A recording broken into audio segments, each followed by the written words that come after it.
ইসলামপুর থানা এলাকায় নাবালিকাকে ধর্ষণের ঘটনায় তীব্র উত্তেজনা ছড়িয়ে পড়েছে। বাড়িতে কেউ না থাকার সুযোগে ইসলামপুর থানা এলাকারই অভিযুক্ত দুই নাবালক ঘরে ঢুকে জোর করে নাবালিকাকে ধর্ষণ করতে থাকে। এই সময় নাবালিকার দিদা বাড়িতে এসে উপস্থিত হওয়াতে অভিযুক্তরা পালিয়ে যায়। এদিন নাবালিকার প্রচুর রক্তপাত হওয়াতে তাকে রামগঞ্জ ব্লক প্রাথমিক স্বাস্থ্য কেন্দ্রে নিয়ে গেলে কর্তব্যরত চিকিৎসক তাকে ইসলামপুরে স্থানান্তরিত করে। বর্তমানে নাবালিকা ইসলামপুর সুপার স্পেশালিটি হাসপাতালে চিকিৎসাধীন। অন্যদিকে পরিবারের তরফে ইসলামপুর থানায় অভিযুক্তদের বিরুদ্ধে ধর্ষণের মামলা দায়ের করা হয়েছে।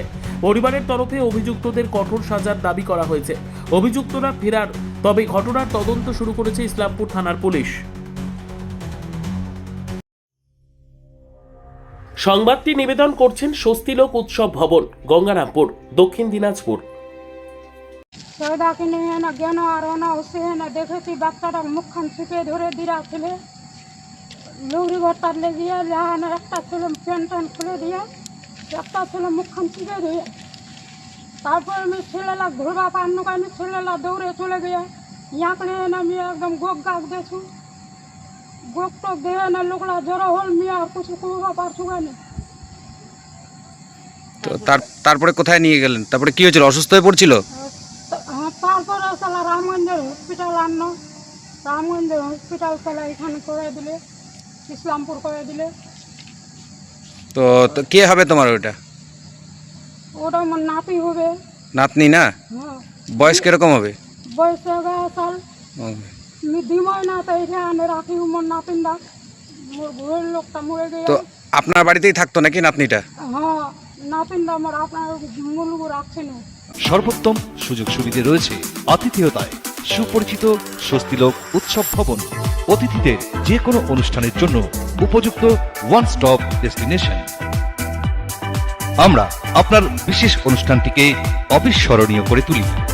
স্বস্তিলোক উৎসব ভবন, শিববাড়ি রোড, গঙ্গারামপুর, দক্ষিণ দিনাজপুর। আমার মা আমাকে ফোন করছে যে তুমি একটু রামগঞ্জে আসো। আমার এখানে আমি দোকানে গেছিলাম পান কিনতে, তারপরে আমার বোনের মেয়েটাকে ও 2 মাস থেকে ওর বাড়িতে রাখি, তো ওকে একাই রেখে মুড়ি দিয়েছে, খাবার মুড়ি দিয়ে দোকানে চলে গেছে। ও নুন কিনে এসে দেখছে যে 2টা ছেলে আমাদের গ্রামেরই, তো একজন মানে মুখ চিপে করে রাখছে আর একজন নাকি উপরে চড়ে আসি। ওইভাবে আমাকে ফোন করে বললো যে বাচ্চা দুটাকে আমি ছেলে দুটোকে ধরতে পারলাম না, তুমি একটু হসপিটালে তাড়াতাড়ি করে আসো। তারপরে আমি এখানে ডিউটি ছুটি নিয়ে তারপরে আমি 7টার দিকে এখান থেকে চলে গেলাম, গিয়ে আবার রামগঞ্জে দেখছি, ওখান থেকে আবার লেখাপড়ি করে ওখানে চেক আপ করে ওখান থেকে ছুটি করে দিল, বলছে কি রেফার করে ইসলামপুরে নিয়ে যাও তোমরা। এখানে আমরা এখানে ভর্তি করেছি এখন, আর আমি চাই ওই ছেলেগুলোকে শাস্তি দিক। ব্যুরো রিপোর্ট, উত্তর বাংলা সংবাদ।